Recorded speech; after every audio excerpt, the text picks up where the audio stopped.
We ready? Okay, hello everybody. My name is Charles Shepard, also known as Sweet Medicine. I was raised in upstate New York and Connecticut.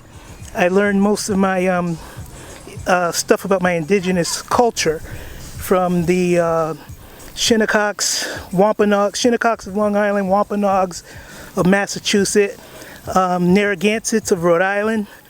I hung out with them to encounter with my first encounters with the indigenous culture. I lived up there till from birth. I was born in Brooklyn, New York. I lived up there in Connecticut and Connecticut and New York my first 30 years of my life, and I've been here since 2000. So I've been here 22 years, so I've lived most of my life. This is the longest I've ever lived in any particular place. I first came here to Piney Woods in the, I think it was 1975 or 76. It was during the bicentennial time. And that's when I first met my great-grandfather. At that time, my great-grandmother was still alive as well. But my great-grandparents were the last practicing, from what I'm told by all the elders, many of whom are no longer with us, is that they were the last practicing medicine people in the community. So in the 90s, 93, when they formed the tribe back in the community, led by Chief Carolyn Pearson, Ruby Thigpen, they were the ones that formed the tribal organization. And I was given the Indian name Sweet Medicine, and it was due to the fact that I come from the last traditional healers from the community, or medicine people. So in the 70s, when I came and met my great-grandparents, I immediately took to my great-grandfather, and he was later interviewed in the late 70s. He was interviewed by Martin Community College about the Indians of this area. The lady, Elizabeth Roberson, I think her name was, she had made a tape of him, which I have that tape, and he talks about shooting, making bows and arrows, and making some poison and using for darts, and using them for a blowgun.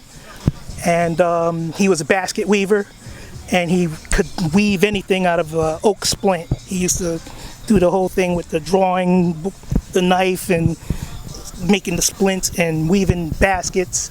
Anything that needs to be woven, chair bottoms, anything that needed to be weaved, that's what he did. He was an avid fisherman, he was a hunter, and he hunted with the bow. He hunted with the bow and arrow. And in that interview, I think it was 79, when she had that interview with him from the Martin Community College, he spoke about how far he could, hit a deer using the bow and arrow. So he was my inspiration. Like I said, when I met him, I was like maybe 7 or 8 years old. Let me see. Yeah, about 7 or 8. And when we came down here, I didn't bother with any of my cousins. I hung with great-grandpa the whole time. And he was a minister as well. But that was when I fell in love with Piney Woods. From that point on, it's been in my soul. When I came down here, something just happened. It just came in me, this community. So let me see. That's my great-grandfather. I learned a lot of my history of the community from my grandmother. And this is the daughter of the last practicing medicine people. And her name was Floeta Whitaker Whitehurst. And she gave me a lot of the history that I know today. I have to credit to her. And William Joseph Barber, her first cousin, who, and this would be William Joseph Barber, Sr. That was my grandmother's first cousin. As they say down south, two sisters' children. you know, so they were first cousins, and he wrote a book, William Joseph Barber Sr., called Disciples Assemblies of Eastern North Carolina, copyrighted in 1966. And in that, it was a book about the origins of the colored Disciples of Christ churches. And he was doing, William Joseph Barber Sr. was doing that for his thesis, for his degree in theology, I think it was. And so he went around the community and he interviewed his grandmother, whose name was Fanny Frances Brooks. She ended up marrying a Keys, and so it was Fanny Frances Keys, and then after the Keys man died, she married a James. Had no children by the James. And so William Joseph Barber, he got his information about the disciples from her, Fanny Frances, his grandmother, and he got, he got that information from his grandmother, and then he got some of the information from his aunt, who was my great-grandmother, Arnese Keys Whitaker. And she was the last known, Fanny, go back to Fanny, William Joseph Barber's grandmother. Grandmother. She was the last traditional matriarch of the community. In indigenous and Algonquin peoples, that's a language group. And the Iroquois, that's another language group of indigenous peoples of the eastern seaboard or the East Coast. We are matriarchal societies. So the last word goes to the women. The women, they make the main decisions. Leadership, who's the matriarch, who's going to be the shaman, who's going to be the sage, all that stuff is in a family. Usually it goes, once that family is established, it's usually passed down within the family. They find the next generation and they school them up as children, you know, to know the shaman, the medicine part, the matriarchal duties. So Fanny was the last traditional matriarch, and this is right out of William Joseph Barber Sr.'s book. He specifically states that, and he states in his book most of his information came from his grandmother and his aunt, which is my great-grandmother, who would have been, which he called the last untraditional historian, which shows that she would have been the next in line if we had kept up that tradition of the matriarchal, society. She passed away, Fanny passed away, she was born 1868 or 9. She passed away in 1946. So that's why William Joseph Barber went to the next person, which was my great-grandmother, and got a lot of information from her. I know I'm repeating myself. I'm kind of getting lost there a little bit, trying to get it all together. All this information that I'm sharing comes from traditional sources, and a lot of it I found documentation to back it up. Be it deeds. We running out of time? Oh, perfect. Oh, okay. Be it deeds, because you're going to edit this and stuff. Yeah, okay. Yeah, okay. Be it whether it be deeds, historic local histories that have been documented and published and printed.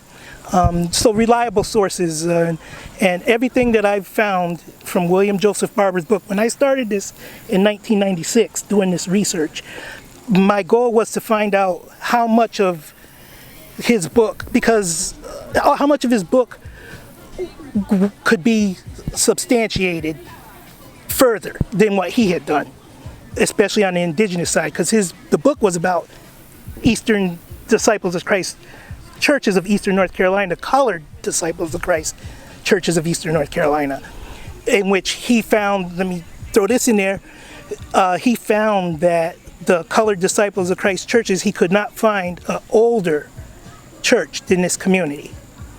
And this community's listing being strictly or predominantly what they call colored back in well, they call them free coloreds and mulattoes in the 1850s and stuff when this church was founded in 1853. It became predominantly Indian and black. And now this is before the Civil War. Civil War started 1860. So we're talking 1853. This community had already formed a free Indian and black church. Okay, free people in the church. The community, the church was called Free Union. They called it Free Union because it consisted of, and this is in the book, free people of various ethnic backgrounds coming together as a community. That is what William Joseph Barber wrote in the book about the disciples' assembly churches. So that was 1853. During the period of when this church was formed, the 1830s is when the church went from Baptist to disciple. And by 1853, as I said, it was all Indian and what they called black. At that time, before it became all Indian and black, it was mixed Indians, whites, and their slaves. That was the congregation. And during that period, the minister of the mixed congregation was a white person. His name was John Gerganus. And in the book it states that John Gerganus took his meals at David Boston's house because David Boston was the richest man in the congregation and had the most comfortable house for that period. So this shows you the status of David Boston. Before 1850, he was already the richest man in the congregation. His total land deeds that I have found total up to 1,450 acres, which would come out to 2.27 square miles of land, is what David Boston owned by 1843. His first land deed, David Boston's first land deed, was December 16th, 1816, or December 12th, 1816, and it was for 50 acres of land adjacent to land already owned by him. So I only have the deeds for the 1,450. I do not know how many acres he owned before that deed of 1816. But David Boston was also a War of 1812 veteran. So I am guessing that the purchase of the land came about due to his payment, because they paid at that time. The country was brand new. The Revolutionary War had just ended, 20 years or so, and they were paying a lot of people. We didn't really have a sound federal government payment system, so they paid you in land grants a lot of times. So I'm presuming that's how he paid for the land. But going before that, I believe we always lived here. See, what you have to understand is when the Europeans came here, their kings and stuff are living over in England, and they're granting land that people are already living on for people to come over and possess. So we were living here, and a lot of times when these people who gathered up these 30 or 40 or 10 or 12 people to bring over, they get a land grant for, I think it was I can't remember the exact number, but I think it was 100 acres, you had to bring so many head. That's how they had it. They give you the grant based on how many people you were bringing.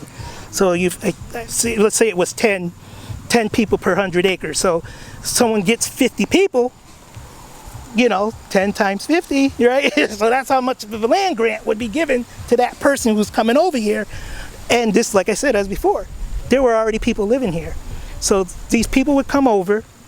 Some of them would come, wouldn't like the land, never even received the grant went off and did something else, because when a lot of the people that came over were to be indentured for so many years to pay off whoever's bringing them over here. They'd have to work the land for 10 years and improve it, or however many years, and then make improvements to it, or it would lapse. If they didn't do the improvements, it would lapse. If they didn't do anything to the land, it would lapse. And then someone else might come in and say, oh, this person's deed lapsed, so they take that land. But we were already here, is what the point I'm trying to make. So you bring these people over, we're already here.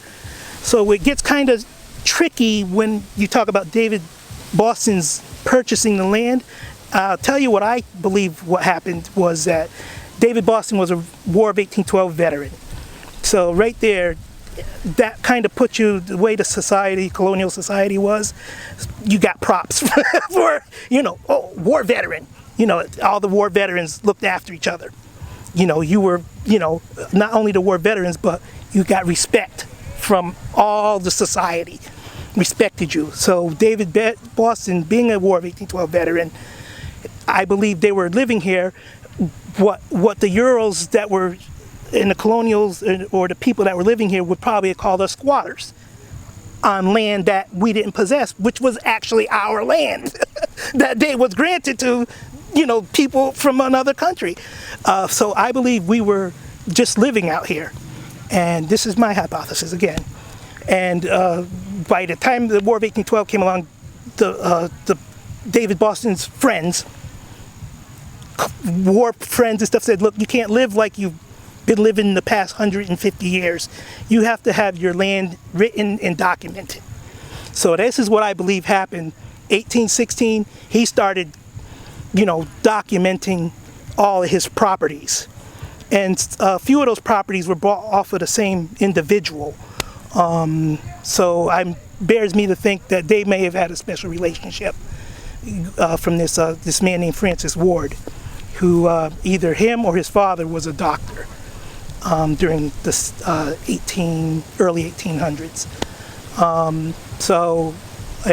Like I said, I think David purchased like 3 or 4 of his purchases were from that man, and they all consisted of this part of this community. So that's a little bit about when the Civil War comes, what happens? Okay, so 1853 comes all Indian and black church. The whites move and form their own churches in the county and all around. We get to the Civil War, and during the Civil War, David Boston, gotta go back to David Boston. David Boston is considered the founder. He had 10 children. 7 girls and 3 boys. 2 of his daughters married Cordons. 2 married Brooks. 1 married a Simpson. 1 married a Sanders, and 1 married a James. Okay, so those are the 7 daughters. The 3 boys, I'm not sure who, I can't recall who their wives were, but those were the children. David Boston's children, speaking of this property here, the one that married a James, that's the line where this property comes in off. It comes not only in off of that line, but it comes off of one of the ones that married a Cordon as well, because this is what happened. Okay, so David Boston's daughter, Nancy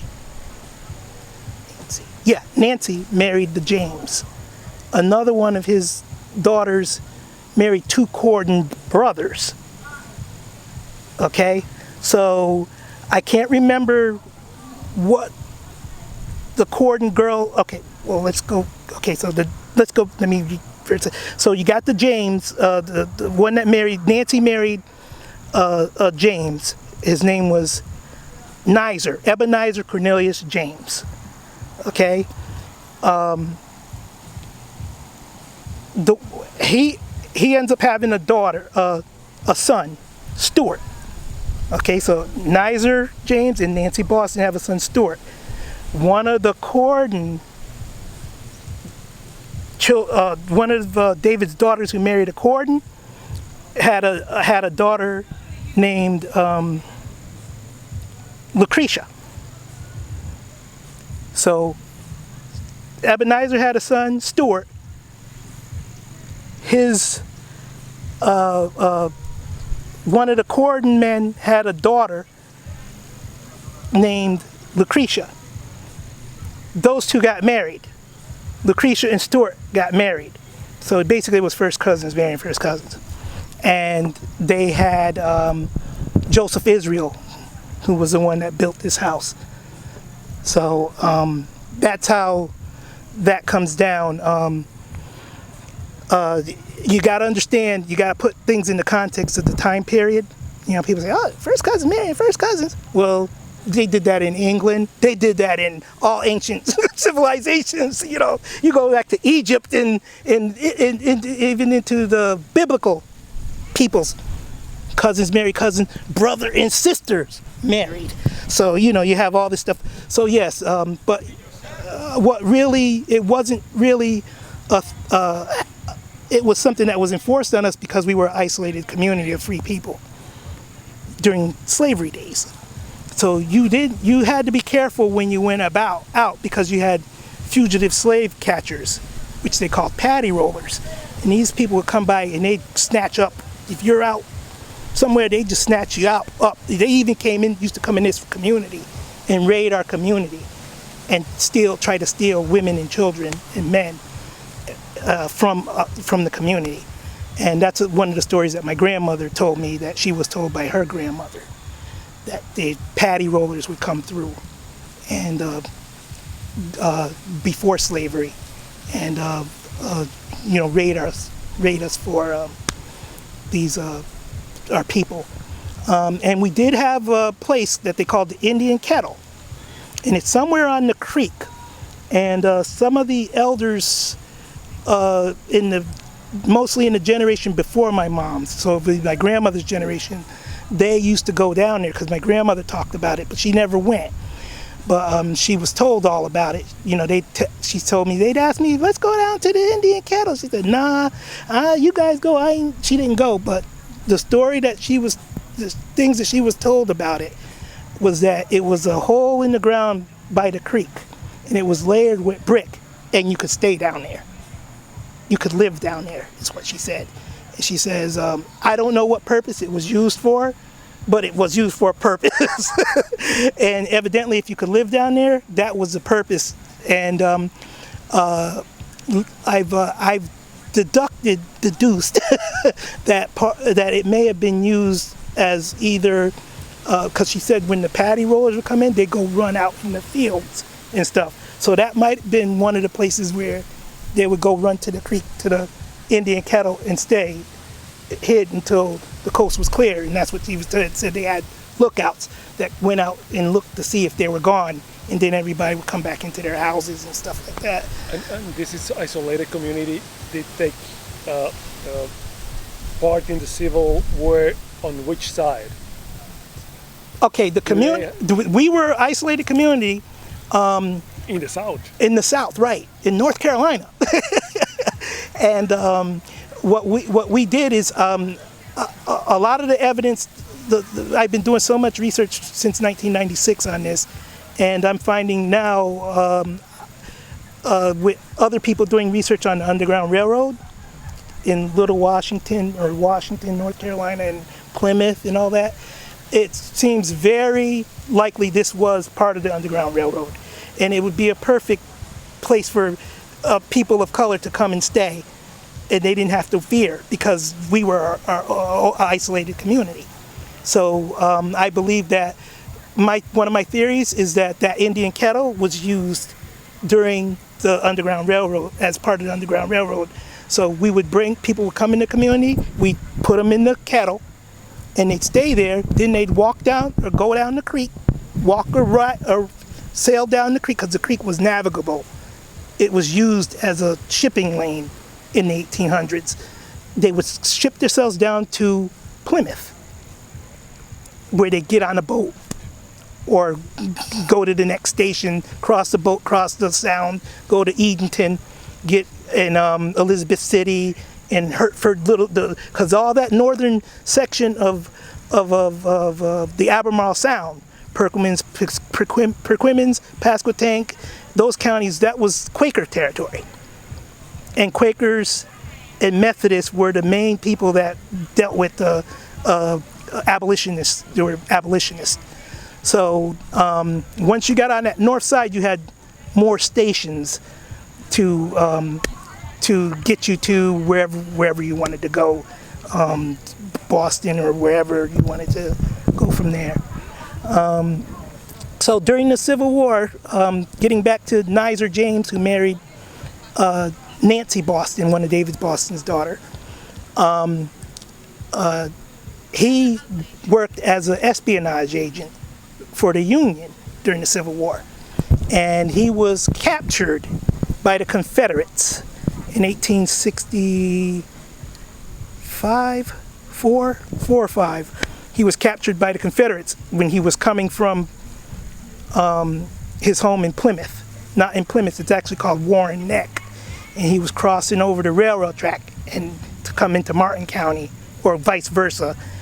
And they caught him, and actually he was leaving Martin County going back into Plymouth, which was occupied by the Confederates. They snagged him over there and hung him as a spy. So that was his role, and that would have been the father of the man of Joseph Israel, who built this house here. Okay, and then we have an interesting story about the prohibition. About the what? Prohibition times and liquor making. Oh, prohibition! I didn't. That's not my. That was really. That wasn't really one of my things, but my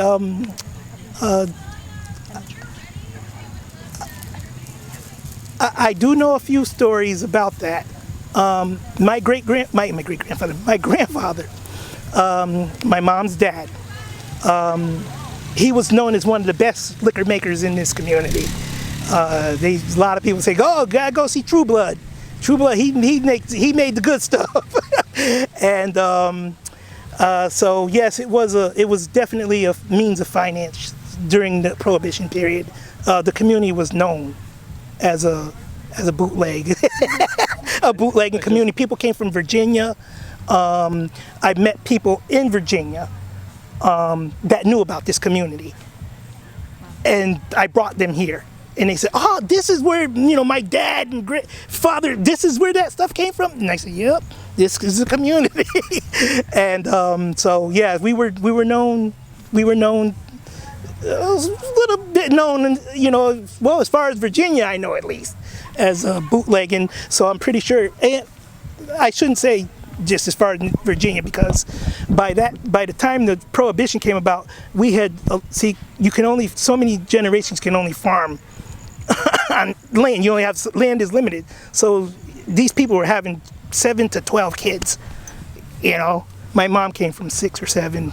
Most of these during the 1940s baby boomer generation, after the World War II, the baby boom, people were having lots of kids, and they were surviving because you had vaccines and medications with diseases that would previously kill off some of you. Now you didn't have to worry about. So by the Prohibition, a lot of our people had established places in the big cities. Brooklyn, Philly, Chicago, we were there. We had family members there. And so when we left here, we go and live, someone get mature and time to go, no jobs around here. We head to one of our family. Oh, well, you could go see cousin such and such in Baltimore, or this and that. We had and in these cities, we actually had blocks. We had blocks where everybody on that block was from, like Piney Woods, Plymouth.